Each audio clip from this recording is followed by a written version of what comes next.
Welcome to Timekeeping. This show will attempt to chronicle year-by-year changes to Disneyland Paris, from the excitement of a new ride opening to the minutiae of a store changing names. Join us as we celebrate 30 years of the resort. How do you build an impressive castle in a land of real ones? Well, you build something fantastical. Many different concepts were created and considered, ranging from slightly modified versions of the existing castles to radically new structures to stand instead in the castle's place. For example, a Discoveryland-like tower. It almost happened. The team eventually settled on Imagineer Tom Morris's approach to the established Disney castle. Inspiration cited by Imagineering included illustrations from the Book of Hours and the Mont Saint-Michel Monastery in Normandy. As Charles Perrault had not detailed the castle in his 1697 fairy tale, Imagineering had few restrictions regarding its physical appearance. Mont Saint-Michel's manner of spiraling upward, the stained glass cupola of the Château at Chambord, the spiraled tree-like columns from the Saint Severin Church in Paris, and the whimsically patterned windows found at the Château at Chaumont were all tied together in the final design. Based on the Ivan Earl illustrations for the beautiful Walt Disney animated classic Sleeping Beauty, the castle would be something that had leapt off of the screen. Using John Hench's trick of strong colors at the base and softening upwards, the Paris castle would seem to soar high above the kingdom. La Château de la Belle au Bois Dormant, French for the Castle of the Beauty Sleeping in the Wood, but no more roughly in English as Sleeping Beauty Castle, would be the park's icon and arguably the greatest Disney castle ever built. Completed in 1992 for the park's April 12th opening, La Château de la Belle au Bois Dormant stands 50 meters or 160 feet tall. The exterior of this castle is deliberately situated so it faces south. This was done so that the castle would not be backlit for those wishing to capture the perfect photo from the front. The castle is perched on top of a hill surrounded by geometric-shaped trees and concealing a dragon's lair below. The tallest of the castle's towers weighs 15 tons and measured 55 feet. The towers were made in Italy, sent through France, and attached to the castle on August 2, 1991. Upon installation, Imagineers realized that the castle was actually not the right color, so they went up upon the tallest crane in all of Europe and painted the entire thing over again. Each tower is covered in actual sparkling gold leaf. The stained glass that faces into the main hall contains two important themes from the film. The rose is a symbol of the gift of beauty given to Aurora, and the two doves represent the gift of song. As if by magic, the rose will transform into the doves and back again, thanks to an optical effect which uses polarized light to change the image. If you zoom your camera up close, you might be surprised to find snails climbing on one of the turrets in the design of Sleeping Beauty Castle. You'll also find that each turret features a different decorative weather vane, all created by two French artisans. Old world talents of local European artisans would tell the story of Sleeping Beauty through hand-woven tapestries and decorative stained glass. All his life, Paul Chapman created solemn designs for churches, but he came out of retirement in his 80s for the chance to create art that would make people smile. The castle is home to a dragon, which at 89 feet from head to tail was the largest audio animatronics figure ever built at that point. The walk-through attraction consists of a dimly lit cavern with a large dragon sleeping silently. Well, occasionally, as he'll wake up puffing smoke and growling. The attraction's background story is not inspired by Sleeping Beauty as you might imagine. It's actually inspired by The Fox and the Hound, the 24th film in the Disney animated classic series. Let me explain. Merlin and the dragon crossed paths when they were young and soon became good friends. It was only years later that they realized that society expected them to be enemies. Despite social pressures, the two most unlikely of friends were able to hold on to their friendship and grow old together. Upon Merlin's retirement, the king gave the wizard and his dragon friend a home underneath the castle. The dragon is a close copy of the one that was built for the Cinderella Castle Mystery Tour at Tokyo Disneyland. For Paris, Imagineer Terry Hardin cut the scale model of the Tokyo Dragon to pieces and retrofitted it into the available space underneath this castle. Subsequently, she added those body parts that weren't visible to guests in Tokyo. Before Terry was assigned the project, WDI had intended the dragon to be a static figure. But Terry could persuade Tony Baxter that the animal needed to be an audio animatronic that would be in constant motion. Besides waking up and going back to sleep, The dragon also moves its paws and tail while dreaming, just like cats or dogs do. In the final version of the attraction, the dragon wears a collar. This is a deviation from the original design. Seeing that the animal used to be Merlin's associate, Terry was of the opinion that Merlin would never make his friend wear a collar, but would give it the freedom it needed. Several techniques were used to make the experience at the lair not too frightening for small and some big children. When the dragon awakens, it doesn't get angry, it looks around and then goes back to sleep. This kind of behavior gives kids the impression that the dragon doesn't consider them as a threat. While the animal moves in its sleep like a cat or dog, it reminds children of a gentle pet. And by highlighting certain parts of its head with lighter colors, the dragon also appears less frightening. The design of the grotto was inspired by the famous Crystal Cavern at Sequoia National Park. Upon visiting the cavern, Miss Hardin Jackson noted the darkness and cool temperatures of the place. In order to mimic her experience in Paris, the lair is dimly lit and room temperature is always, or at least used to be, kept at about 10 to 15 degrees cooler than the rest of the park. The platform upon which the dragon lays its head has been positioned on a lower level than the rest of the cavern to make people step back when the animal wakes up. The fact that Terry wanted the dragon to sit amidst a misty pool created a real challenge. How do you make smoke without filling the grotto with toxic fuels? Therefore, devices the size of 4 sugar cubes were created that use the water of the lake to create smoke. The dragon is fenced in by a simple chain. However, during the design phase, Terry and one of her colleagues came up with some alternative and more creative ideas to separate the guests from the beasts, but none of them were used. The colleague wanted to position the skeleton of a second dragon with a sword in its heart between the audience and the audio animatronic. But as not everyone got the reference to the dead Maleficent, the idea was abandoned. A second concept, a chain with links looking like helmets and shields, didn't make the final design either, as it was feared it would distract the guests' attention from the centerpiece of the walkthrough, Merlin's sleeping dragon. On opening day, the Dragon Lair was voted by guests as one of the best attractions in all of the park. On the ground floor of the castle, you'll find 2 shops. La Boutique du Château, which was the holiday shop selling mostly Christmas merchandise, and Merlin l'Enchanteur, which is a shop specializing in glass art, highly themed to being the home and workshop of Merlin. The Disney family coat of arms can be found on the left side of the castle, just above the entrance to Fantasyland. Fantasyland celebrates the greatest fairy tales ever told and the Disney versions of those stories. The entire land has a heavy emphasis on landscaping with winding waterways, waterfalls, lush trees, and charming topiaries of animals. The land is broken into sections celebrating the European countries of France, Germany, the United Kingdom, and Italy. The architecture does not simply replicate European villages, though, as that would not resonate with the local audience. Instead, the rooftops were covered with colorful tiles, trees were given a more fanciful look, the lampposts used more colored glass, and weather vanes depict things slightly out of this world. Auberge de Cendrillon is a table service restaurant inspired by the dinners Imagineers had in auberges throughout France while researching for the park. It is themed to the manor home that Cinderella lived in and is just steps away from the castle. The ornamentation represents the film's characters, from the mice to the birds to the exquisite pumpkin coach parked just outside.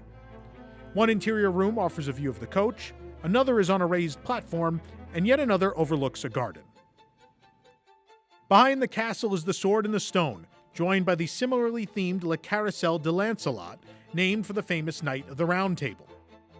All 19 horses on the outside of the carousel are armored, making them all lead horses. Typically, a carousel would have 1 or 2 of these. They were specially made horses crafted by an artisan in Ohio. The other horses were built in a shop at Walt Disney World. The chariots were taken from the Walt Disney World carousel when Disney bought it in the 1960s. They had been in storage up until that point. At Tokyo Disneyland, they had realized that older guests wanted to ride along with their children but couldn't mount the horses. Thus, the chariots were installed in Paris. The Smithsonian Institute has inquired about these chariots on several occasions.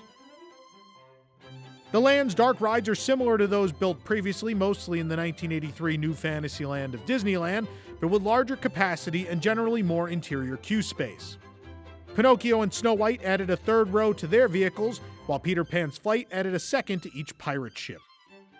Dumbo was expanded as well, updated from 10 vehicles to 16, and given a whimsical look as if it was a toy built by Geppetto.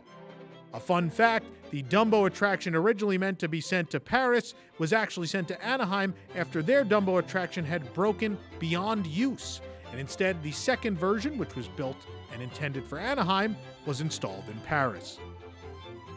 Pinocchio's Fantastic Journey, or Les Voyages de Pinocchio, is a near copy of the California and Tokyo Disneyland ride. It was originally meant to be an exclusive to Tokyo, but Tony Baxter had stolen it to spice up the 1983 enhancement of Fantasyland at Disneyland. It was then duplicated yet again in 1992 for Paris. Beside the attraction is a shop, La Bottega di Geppetto, and a restaurant, Au Chalet de la Marionnette. The restaurant straddles Fantasyland and Adventureland, which explains why on the Fantasyland side it looks like the interior of a Bavarian house, while on the Adventureland side it represents Pinocchio and Geppetto's shipwrecked boat destroyed by Monstro. The joyful cat Figaro gives a thumbs up at the exit as a nod to Anaheim once again, where at the now defunct Pinocchio restaurant they had built, the sign was slightly off-center, leaving a need to paint a Figaro pulling the sign towards the middle. In Paris, the sign was corrected, and the cute kitty is giving them the all clear. Just steps away from Pinocchio is Blanche-Neige et les Sept Nains, or Snow White and the Seven Dwarfs. The evil queen will occasionally look out from the exterior window with disgust at all the fun guests are having below. Due to popular demand, a happy ending was added to the Snow White attraction here, a change from the 1983 version at Disneyland. Eventually, Walt Disney World would add a happy ending as well, just 2 years later. Peter Pan's flight was furnished with props that came directly from London flea markets. It again sits on the border of Fantasyland and Adventureland, specifically next door to Pirates of the Caribbean and the Adventure Isle, which is home to Captain Hook's pirate ship. Located in the upper western corner of Fantasyland in Disneyland Paris lies one of the resort's most beautifully themed fast food restaurants, Toad Hall. In this majestic manner, guests can have lunch or dinner together with Mr. Toad, the main character of the novel The Wind in the Willows by Kenneth Grahame, and the A.A. Milne plane Toad of Toad Hall, and as well the Disney animated film The Adventures of Ichabod and Mr. Toad. The charismatic J. Thaddeus Toad Esquire was selected to be the mascot of the restaurant because it was thought he would solidify the district of Fantasyland, which depicts tales from Great Britain. Imagineer Tom Morris briefly considered building the legendary Mr. Toad's Wild Ride attraction here, but he eventually thought that letting people dine in the Frog's Mansion would be a new and interesting way to present the story. After all, his cozy, eccentric manor house is one of the most interesting parts of the 1949 animated feature. The exterior of the restaurant is inspired by the mansion as envisioned in the film. It's a fine example of Tudor architecture from 1485 to 1603, with brick walls, the array of twisted chimneys, and the family crest right above the manor's entrance door. Of course, this particular crest reads No Consumus Frog Legis, an inside joke about the Paris audience who did tend to eat frog legs. Tudor manor houses were often built in brick, and the wealthy gentry class who constructed this kind of mansion loved to use this new fashionable luxury building material to show the other nobles their wealth and social status. The manor features small, mullioned windows and lots of chimneys.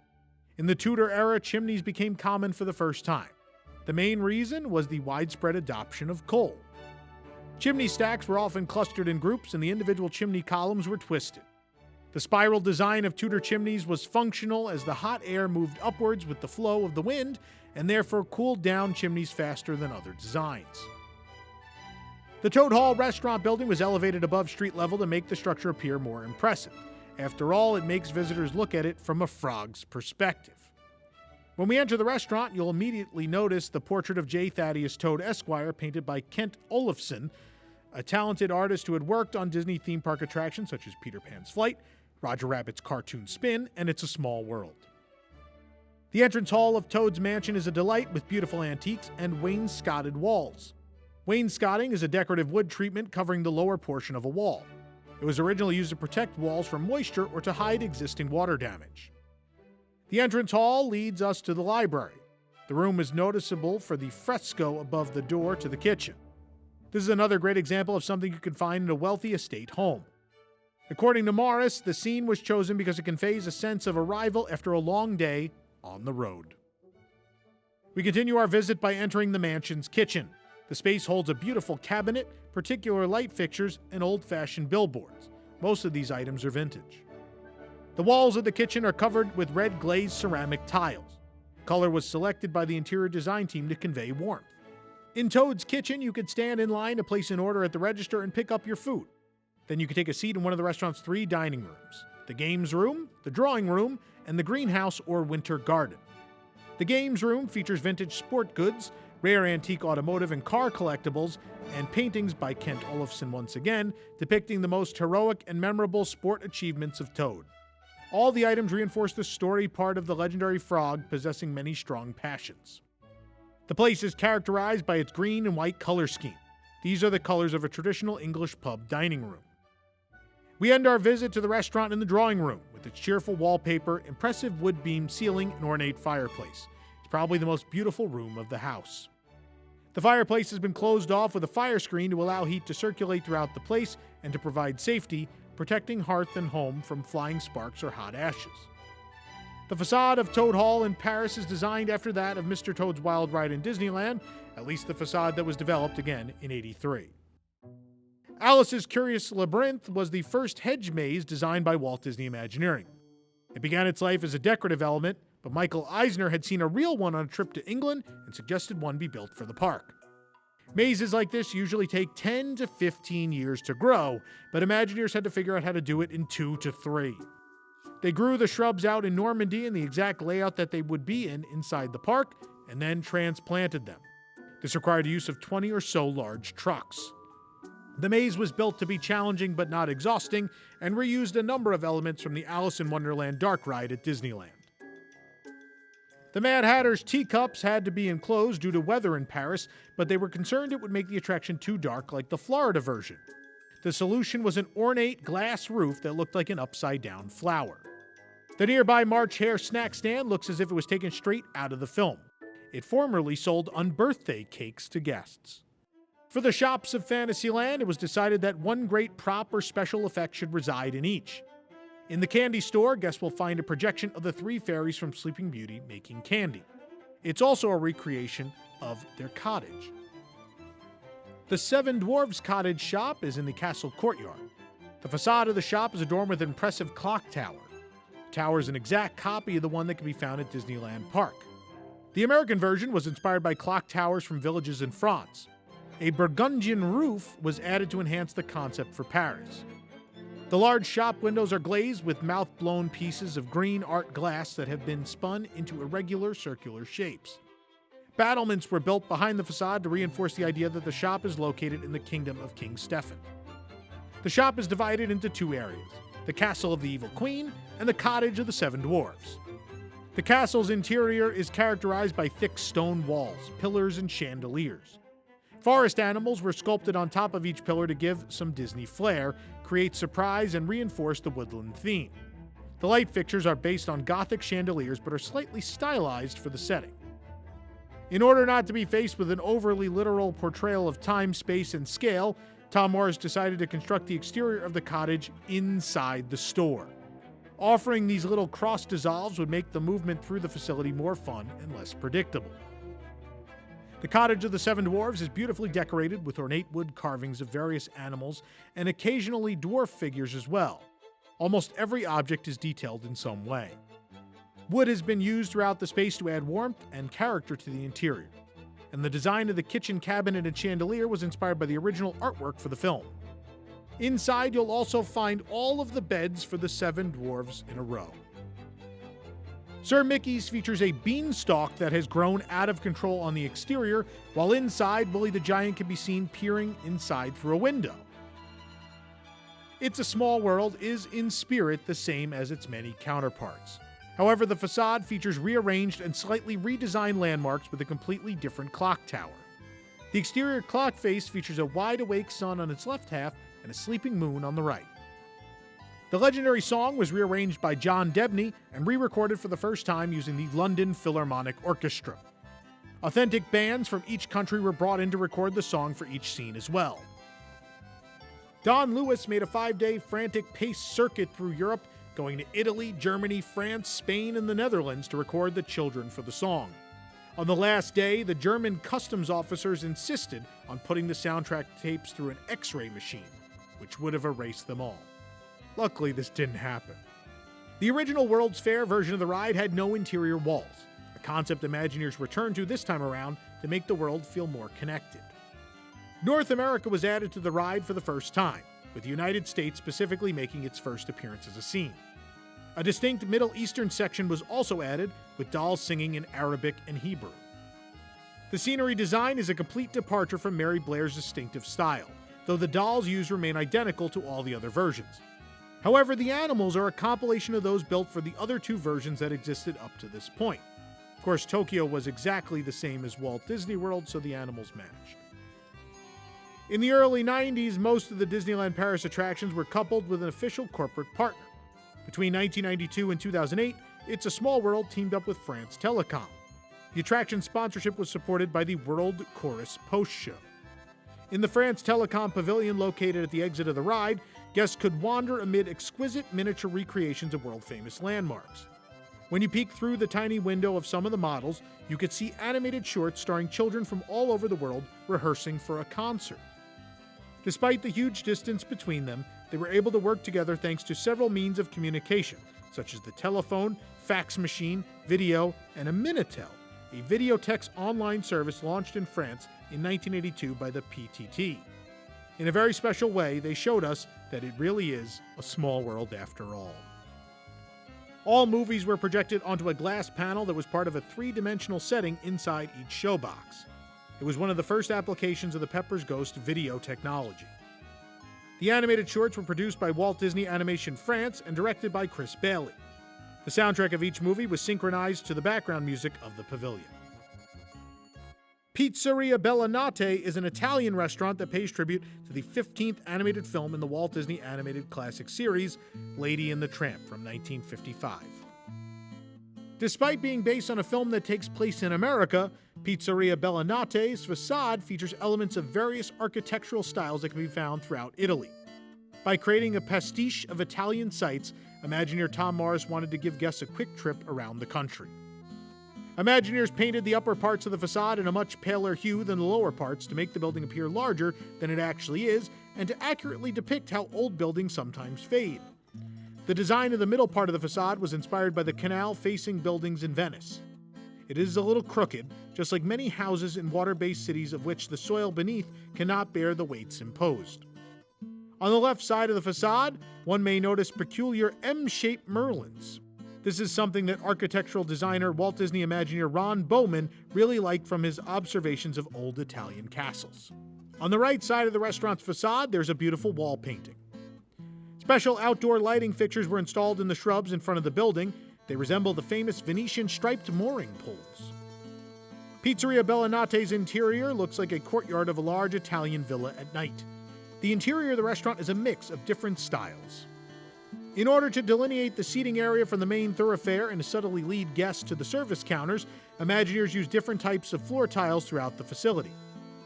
Inside the restaurant, there are a few noteworthy decorative elements. First, there is a wagon wheel that was turned into a chandelier. According to Morris, this reinforces a certain folk nature and resourcefulness of the proprietors of the house. The fireplace has been constructed as if from salvaged parts of a Venetian villa balcony. The masks and figures that can be seen refer to the northern Italian Commedia dell'arte. Imagineers showcase them to lend the restaurant a festive atmosphere. Belle Notte also features several references to the wine-growing areas of Italy. A small statue of Bacchus, the Roman god of wine and revelry, as seen in Disney's 1940 feature film Fantasia, was also put on display.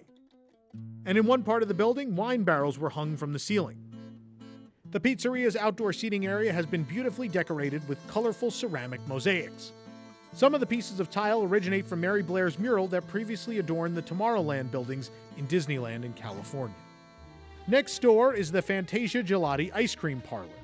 The parlor was called Fantasia because its name that translates across languages. It sounds fun, it suggests a frenzy of flavors, and it has a connection to a Disney film. The structure was designed by Imagineer Ron Bowman.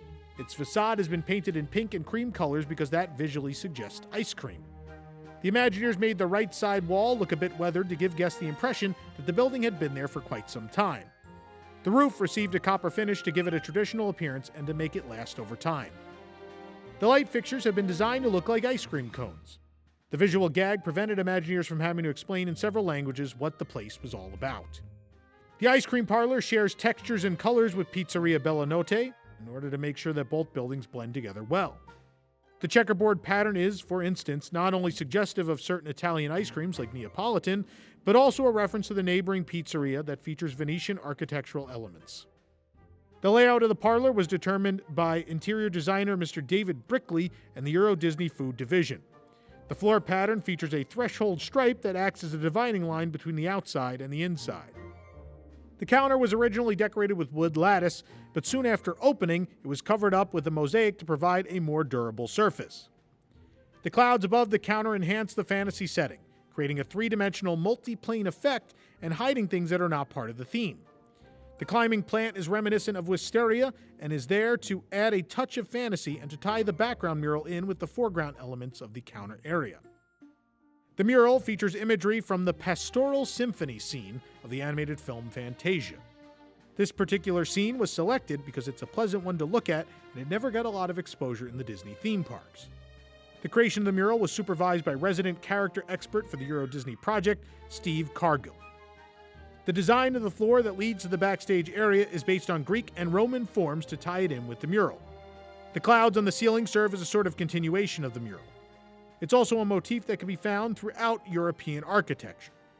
The ceiling features skylights as well. They used to be transparent, but shortly after they were installed, a visual intrusion was discovered and the Imagineers quickly frosted them over. Well, time sure flies. If you're enjoying this jump from time to time with us, please hit the like button and be sure to subscribe for more great content. For the perfect gear to celebrate your visit to the Disney parks, head on over to Carousel of Products at carouselofproducts.com. You can support this show and others by joining the WDWNT Inner Globe Society at patreon.com/WDWNT. A big shout out to all our WIGS members watching Timekeeping. We'll see you real soon right here on Timekeeping.